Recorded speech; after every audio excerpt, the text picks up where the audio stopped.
What's gaming, gamers? Today, I've got a hunter build for you using the exotic chess piece Gyrfalcon's Hauberk. This build is designed to use volatile rounds to their fullest potential, giving you extra damage on bosses and making ad clearing a breeze.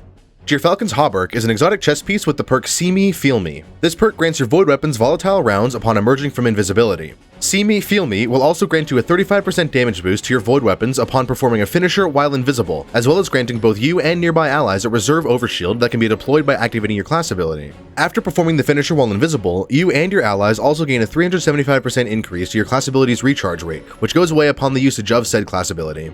It's a bit obtuse of an exotic, and may take some time to learn to use to its fullest, but it's really strong in any content up to and including Grandmaster strikes, and also comes with a fun combat loop. But before I get into the combat loop, I'll talk about the subclass. I'll put the build I use on screen as a prescriptive setup, and after I've done that, I'll go over some alternative options that synergize with slightly different playstyles. This build consists of the Moebius Quiver Super, the Marksman's Dodge, whichever jump you prefer, the Snare Bomb Melee, the Vortex Grenade, the Stylish Executioner aspect, the Vanishing Step aspect, Echo of Cessation, Echo of Persistence, Echo of Remnants, and Echo of Undermining. Now, I'll go over all the options for your subclass in some detail. For your super, you can choose between Moebius Quiver and Deadfall. They both have applications in different content. Both supers apply Weaken and Suppress to tethered targets. Moebius Quiver does apply Volatile as well, but with how much Volatile you'll already be outputting, this isn't as much of a selling point as it may sound. Both supers apply a 30% debuff to enemies, which is more than the Weaken keyword's debuff. Moebius Quiver does more damage to targets who have been tethered, so if you space out your first and second shots with Moebius, the second volley of arrows will do more damage so long as the target you're hitting is tethered by the first volley. Moebius Quiver's tether points only last 6 seconds apiece, so if you're using it for the debuff and its damage, it can be beneficial to space out the volleys more than you would normally to get the most out of its debuff potential. Deadfall, on the other hand, has one tether point that lasts for 12 seconds, with each kill on a tethered enemy increasing the tether point's uptime by half a second, up to a maximum of 25 seconds. Deadfall also marks targets hit by its tether for 30 seconds, allowing you to see the position of enemies through walls even after Deadfall's tether point is dissipated. They're both good in their own way, with Moebius Quiver being best for the damage that the super itself provides, and Deadfall being better for large groups of adds or damaging bosses with your weapons for longer. Use whichever you prefer for the content you plan on playing. I swap between the two constantly. For your dodge ability, I recommend Marksman's Dodge as it has a shorter base cooldown than Gambler's Dodge. Marksman's Dodge has a base cooldown of 29 seconds, and Gambler's Dodge has a base cooldown of 38 seconds. The Smoke Bomb Melee does apply Weaken to enemies, so if you're using the Smoke Bomb often, the longer cooldown of Gambler's Dodge would be a worthwhile sacrifice so as to continuously recharge the Smoke Bomb and apply Weaken to enemies. This build will have another source of Weaken later, however, and I prefer Marksman Dodge's shorter cooldown for endgame activities, as it's quicker to come back up if it's not safe to chain kills together to keep Stylish Executioner procced. This choice comes down to preference and playstyle though, so use both of them and see which one you like more. If you prefer having the Smoke Bomb uptime, pick Gambler's Dodge. If you prefer the safety of a faster dodge cooldown, take the Marksman's Dodge. There's no right answer, pick the best one to suit your needs. The Smoke Bomb Melee will apply Weaken to enemies, and this Weaken effect lasts for 5 seconds. It also applies a blinding effect to enemies that get caught in the Smoke Bomb, which can be useful against charging Cabal Gladiators or Scorn Wraiths. For your grenade, I choose the Vortex Grenade as I believe it to be the best grenade option. It's easy to use and pulls enemies into its radius, making it more forgiving of an accuracy when throwing the grenade. It also has a wide radius, making it ideal for hitting lots of enemies, which will be important later in the build. For aspects, firstly, take Stylish Executioner. This is where the build really picks up steam, as Stylish Executioner will grant you invisibility and true sight upon killing any enemy that is affected by any of the 3 void debuffs: Weaken, Suppress, and Volatile. The invisibility from Stylish Executioner lasts for 7.8 seconds, and the true sight ability lasts for 4 seconds. After you've performed a Stylish Execution, which is simply killing an enemy who has a void debuff applied to them, performing a melee attack to exit the invisibility will deal 150% damage to that enemy, as well as apply Weaken to them for 5 seconds. This is another source of Weaken other than your Smoke Bomb, although it does take a little bit of setting up to get working, and isn't as simple as just throwing a Smoke Bomb to weaken a target who needs to be weakened. Stylish Executioner does have a 2-second cooldown, but that's easy to work around if you know it's there. The second aspect to choose is Vanishing Step. This one's important for becoming invisible quickly to be granted the volatile rounds by Gyrfalcons. It also gives you 2 fragment slots compared to the Trapper's Ambush aspect, which only gives you 1 fragment slot. Speaking of fragments, there are 3 that will be best for this build, and 1 fragment slot in which there's a decision to be made. The first fragment to use is Echo of Persistence. Echo of Persistence will increase the duration of void buffs applied to you, increasing the duration of invisibility by 41.5%, void overshields by a flat 5 seconds, and devour by a flat 5 seconds. The most important part of Echo of Persistence is the 41.5% increased invisibility duration, as the longer you're invisible, the more time you have to reposition, regen health, or close the distance to a finishable target. Echo of Persistence does lower your mobility stat by 10, but as I'll talk about later, mobility is a stat you should spec into, so it's not that big of a deal. The second fragment is Echo of Remnants. Echo of Remnants will increase the duration of lingering void grenades, letting them deal damage for a longer period of time. It increases the duration of the Vortex Grenade by 50%, which makes it last 4.8 seconds instead of its base duration of 3.2 seconds. This pairs well with the third fragment, Echo of Undermining. Echo of Undermining will apply weaken to enemies damaged by your grenade, and when paired with Echo of Remnants, it will weaken and damage enemies for longer. The weaken effect from Echo of Undermining lasts for 5 seconds and is reapplied every time the grenade takes damage onto the enemy. This means the 5-second duration is only in effect once the grenade is dissipated or once the enemy is walked out of the grenade. Weaken is a debuff that makes you and your allies deal 15% more damage to any enemy affected by it, as well as lowering that enemy's movement speed by 20%. This makes it really good for killing high health enemies faster, as well as lowering the threat of enemies who rush you, like Vex Wyverns, Cabal Gladiators, and Scorn Wraiths. Echo of Undermining decreases your discipline stat by a staggering 20 points, which is brutal if you don't have high stat or masterworked armor, but is a worthwhile price to pay to have another source of the weaken debuff. The last fragment slot is where there's a choice to be made. Firstly, there's Echo of Cessation. Echo of Cessation will cause enemies who have been killed by a finisher to explode, causing nearby enemies to become volatile. It also makes killing any volatile enemy spawn a Void Breach, which, upon pickup, will grant you 12.5% class ability energy. Void Breaches can be created once every 5 seconds, and with how often you'll be making enemies volatile and killing them, your Void Breach uptime will be near 100%.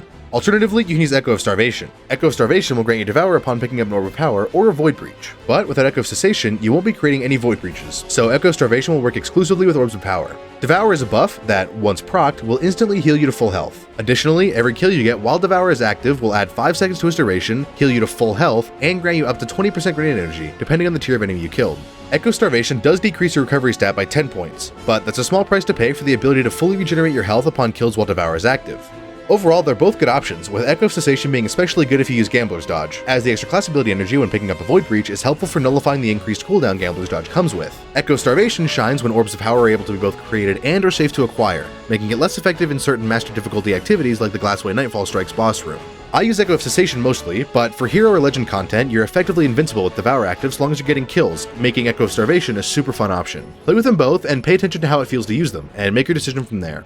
Now that the subclass is out of the way, I'll go over the seasonal artifact if you're playing during Season 20, the Season of Defiance. This season has some fun mods for the Void subclass, with the authorized Void Weapons mod, Volatile Flow, Bricks from Beyond, and Void Weapon Channeling all having been specifically designed for Void. The authorized Void Weapons mod will decrease all armor mods that affect your Void Weapons to a cost of 1 energy, allowing you to slot more mods into your armor. Volatile Flow will grant your Void Weapons volatile rounds upon picking up an Orb of Power, simply increasing your volatile rounds uptime, which, in turn, increases your invisibility uptime through the Stylish Executioner aspect, and causes you to spawn more Void Breaches with Echo of Cessation if you're running that fragment. Bricks from Beyond is another really good artifact mod for the Void subclass, as it has around a 25% chance to spawn a heavy brick for you and your allies upon defeating an elite, mini-boss, or boss with any Void Weapon. Void Weapon Channeling is also a fantastic mod for the Void subclass, granting your Void Weapons a damage bonus for getting a kill with them while you have at least one ability fully charged. The damage bonus from Void Weapon Channeling doesn't stack with any Void Surge mods you have in your legs. Void Weapon Channeling will give up to a 25% damage bonus to your Void Weapons if you have 4 abilities charged, so it's a fantastic option for increasing your damage output substantially. Onto your armor, I'll go over stat distribution first. In the top 3 stat grouping of Mobility, Resilience, and Recovery, spec into Resilience first and then into Mobility and Recovery equally. For the bottom 3 stat grouping of Discipline, Intellect, and Strength, spec heavily into Discipline with Strength as a secondary stat and ignore the Intellect stat completely. My armor has me at 51 Mobility, 92 Resilience, 51 Recovery, 62 Discipline, 28 Intellect, and 62 Strength. For armor mods, I'll put everything I use on screen for a prescriptive setup if that's what you prefer, and then I'll go over everything in more detail, describing what everything does and alternative options if there are any. On your helmet, run 3 Harmonic Siphon mods. On your arms, if your Discipline and Strength are 70 or below, run a Font of Focus and a Font of Vigor mod with an Impact Induction mod if you can fit it. On your chest piece, run 2 Charged Up mods and a Harmonic Resistance mod if you can fit it. On your legs, run a Stacks on Stacks mod and 1 or 2 Void Surge mods. Lastly, on your cloak, run a Time Dilation, a Bomber, and if your recovery is 70 or lower, a Font of Restoration mod. To get into more detail with the armor mods, your helmets are pretty simple. Run as many siphon mods as you can fit. If you want to slot in a special or heavy ammo finder, that's perfectly fine. You simply want to make sure you have at least 1 harmonic siphon mod to be making orbs of power for yourself. Additional siphon mods only increase the potency of the orb spawn. They don't increase the amount of orb spawned, and because this build generates orbs specifically for armor charge and artifact mod purposes, the potency of the orb isn't as important as making sure you're generating orbs in the first place. For your arms, since my stats are pretty flat, I run a Font of Focus and a Font of Vigor mod. Having one of each of those mods equipped will increase their specific stat by 30 points while having any stacks of armor charge, with Font of Focus increasing Discipline and Font of Vigor increasing Strength. Because I have an extra mod slot available, I run an Impact Induction as well, which grants 20% grenade energy upon dealing damage with a melee attack. If you don't want the font mods, or if your stats are higher than mine and you don't need the font mods, you can substitute them for a second Impact Induction and a Momentum Transfer mod. Having 2 impact induction mods equipped will grant you 25% grenade energy upon dealing damage with a melee attack, which helps that little bit more for increasing grenades uptime. Momentum transfer will grant you 20% melee ability energy upon dealing damage with a grenade, which helps the loop between those abilities. Both impact induction and momentum transfer have a hidden 7-second cooldown between activations of their respective ability energy gains, which is more impactful for impact induction than it is for momentum transfer, as impact induction can be procced by dealing damage with an unpowered melee as well as your powered melee. Onto your chest piece, you can run either 1 or 2 charged up mods. Charged up will increase the maximum amount of stacks of armor charge you can have by 1, with the base maximum being 3 stacks. Having 2 charged up mods will increase your maximum to 5 stacks, but you can forego one of the charged up mods in favor of 1 or 2 resistance mods if you need, as those will give you between 15 and 25% damage resistance to whatever specific element you choose. Elemental damage resistance mods don't benefit from a third copy of the mod, unlike concussive dampener, sniper, or melee damage resistances which do, so there's no point in having 3 void resistance mods as that wastes a mod slot. It's up to you in what configuration you run your chest piece, but I generally run 2 charged up mods and 1 harmonic resistance mod unless I'm running a Nightfall Strike like Glassway, where there's a lot of high threat enemies who deal void damage, so I swap out one of the charged up mods in favor of 2 void resistance mods. For your legs, run 1 stacks on stacks mod and a void surge mod. During the Season of Defiance, you'll be able to fit 2 void surge mods in your legs if you grab the authorized void weapons artifact mod, so slot 2 of those if you can. The void surge mods will increase your void weapon damage by 10% with 1 mod and 17% with 2 mods while you have any stack of armor charge. Stacks on stacks will increase the amount of stacks of armor charge you get when picking up an orb of power by 1, granting you 2 stacks of armor charge per orb pickup. Stacks on stacks is most helpful in endgame activities when both generating and picking up orbs is more difficult. Lastly, on your cloak, the time dilation mod will increase the decay timer of each stack of armor charge by 50%, making them last 15 seconds instead of the normal 10 seconds. This is helpful for increasing your armor charge uptime, and by extension, your Font and Surge mod's stat boost uptime. The Bomber mod on your cloak will grant you 10% grenade energy upon using your class ability, which is a free boost to your grenades uptime as you'll be using your dodge ability frequently to proc invisibility. The Font of Restoration mod will increase your recovery stat by 30 points, so long as you have any stacks of armor charge. Recovery is a good stat to have, as it decreases the amount of time it takes for your health to start regenerating when you're not full health. If you don't want to run the Font of Restoration, running a second time dilation mod is a good alternative, especially if you're only running 1 charged up mod in your chest piece in favor of resistance mods. Having 2 time dilation mods will increase your armor charge decay timer from 15 seconds with 1 time dilation mod up to 18 seconds per stack with 2 time dilation mods. It's your decision to make, so feel free to experiment with both of them and see which one you like better. I change between the 2 depending on what activity I'll be doing, and I recommend you do the same. With the armor build out of the way, I can get into weapon choices for this build. Firstly, definitely run a void energy and heavy weapon. These will synergize heavily with this build, as dodging with Gyrfalcons will grant both the weapons volatile rounds, which will then proc Stylus Executioner upon getting kills on volatile enemies. For specific void weapons I recommend, for your energy slot, there are a lot of good ones. The Funnel Web SMG, a world drop weapon, can get some fantastic rolls, is a lightweight frame 900 RPM SMG, which is my favorite archetype, and has the Vice Stinger origin trait, which, despite being nerfed, is still a strong origin trait. Rolls I'd recommend would be either Perpetual Motion or Subsistence in the 3rd column, and Adrenaline Junkie or Frenzy in the 2nd column. Another really good SMG is the Unforgiven SMG from the Duality Dungeon. It's not craftable, but comes with some fantastic perk combinations. In the 3rd column, I recommend Feeding Frenzy and Demolitionist. In the 4th column, I recommend literally every single perk it can roll. My 2 favorite combinations for Unforgiven are Feeding Frenzy and Frenzy for near instant reloads when both perks are procced, and Demolitionist and Adrenaline Junkie for the grenade ability uptime and increased weapon damage. Repulsor Brace would also be a really good option, as it'll give you an overshield upon killing an enemy that's afflicted by any void debuff, and as you'll have volatile rounds almost constantly, you'll be proccing Repulsor Brace very frequently. If you're not into SMGs and are instead a fan of special weapons, I highly recommend the Nessus Ablation Shotgun from the Root of Nightmares raid. It is one of only 2 weapons in the game that can roll the combination of Repulsor Brace and Destabilizing rounds, and that is a fantastic combo for the Void subclass. Repulsor Brace, as I've said, will grant you a Void Overshield upon killing an enemy afflicted by a Void debuff. Destabilizing rounds, on the other hand, is a perk that works similar to Incandescent in that, upon killing an enemy, that enemy will explode in a burst of Void energy, causing any nearby enemies to become volatile. If you kill these enemies that have become volatile, it will proc both the Repulsor Brace perk on the weapon as well as your Stylus Executioner aspect. This gun is incredibly fun for a lot of different content, and if you're looking to hunt a weapon from Root of Nightmares, this one's a really good option. For heavy weapons, there are a couple of really good options, 2 of which are craftable and 1 that's not currently acquirable but will hopefully be in the next season. Firstly, the Regnant Heavy Grenade Launcher from the Season of Defiance loot pool. This weapon is the only other weapon in the game, besides Nessus Ablation, to be able to run the Destabilizing rounds and Repulsor Brace combo, so if you run it with that shotgun in the energy slot, no enemy will be safe from becoming volatile. Heavy GLs aren't really in the best spot right now, but this is still a really good, really fun option for hero or legend difficulty content. Second on the list is the Retrofit Escapade Machine Gun from the Season of the Seraph. This weapon isn't currently acquirable, but if you played during Season of the Seraph and have the pattern for this gun, its roll of 4 times the charm and target lock is a fantastic roll role for melting champions and bosses even with the multiple nerfs it's gotten hit by. With volatile rounds now being able to pierce barrier champion shields and stun them, Retrofit Escapade makes incredibly short work of barrier champions in master raids and nightfalls, and I highly recommend it if you need a burst damage option but don't want to be limited by GLs or rocket launchers. Lastly, probably the best void weapon in the game right now is the Commemoration machine gun from the Deepstone Crypt raid. This gun is phenomenal as both an ad clearing monster and a champ busting workhorse. The role to get for Commemoration is Reconstruction and Killing Tally. Reconstruction will fill the weapon's magazine from reserves automatically after a short time of not having used the weapon up to double its magazine capacity. Killing Tally will increase its damage by an additive 10% every kill up to 3 kills. Killing Tally stops working once you manually reload the gun, or if you stow it, but with Reconstruction, you never have to manually reload it, letting Killing Tally sit idly by with a 30% damage bonus in pocket, so long as you don't holster the weapon.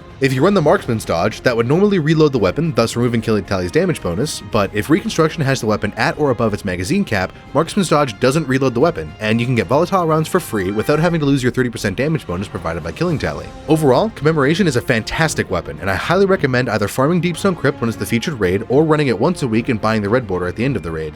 If you're looking for an exotic weapon, anything that's void will work. I love the Lamonarch exotic bow, but if you want other options, Wave Splitter, Dead Messenger, and Deterministic Chaos are good options for throwing on and having a good time. Now that the build and weapons are out of the way, I'll describe the playstyle that best accompanies this build. Firstly, before entering an engagement, use your dodge ability to go invisible. This will give your void weapons volatile rounds due to the Gyrfalcon's Hauberk chest piece, and that will allow the whole loop to work as intended. Next, get a kill or two with your void weapon, which will make you invisible again due to Stylish Executioner. This is the entire loop. Get a kill, become invisible, reproc volatile rounds because you went invisible, and continue that until nothing is left alive. If you're low on health, kill an enemy or use your dodge ability, become invisible, and let your health regenerate from the safety of invisibility. So long as you're running a Void Siphon mod, you'll be generating plenty of orbs, which will keep your armor charge up, as well as continuously granting you volatile rounds with the Volatile Flow artifact mod during Season of Defiance. Throw your grenade at high priority targets or groups of enemies, as it will weaken them as well as your damage to them. If your grenade is on cooldown, your smoke bomb will also weaken enemies, so you can throw that at a high priority target like a champion to allow you and your teammates to deal 15% more damage to that enemy. Basically, play around the 2 stylish 2-second cooldown, as that is what will keep you from going invisible again after having killed a void debuffed enemy. This build works great in solo or group content, especially if your teammates are also running a void subclass, as you'll all be debuffing everything to ensure you continuously stay invisible. And that's all for the video. Thanks for watching. I know this was a longer one, but I felt important to go into more detail about weapons specifically, so if you'd like to see more of that in the future, let me know in the comments. As I said in my last video, I'll be posting 2 videos a week from now on, so expect another Hunter video this Friday that may or may not involve the Arc subclass and a really old exotic. If you liked the video, please leave a like, it lets the algorithm know people enjoyed the video, and if you want to be notified when my next video goes live, subscribe. Anything helps, including just having watched the video, so I thank you for staying here until the end. If you'd like to join our clan, the Tyrant Seraphs, or just have some like-minded people to play with, I'll leave an invite link to our Discord in the description below for you to join. We run pinnacle activities, raids, and dungeons every week, so be sure to drop by. Have a great day!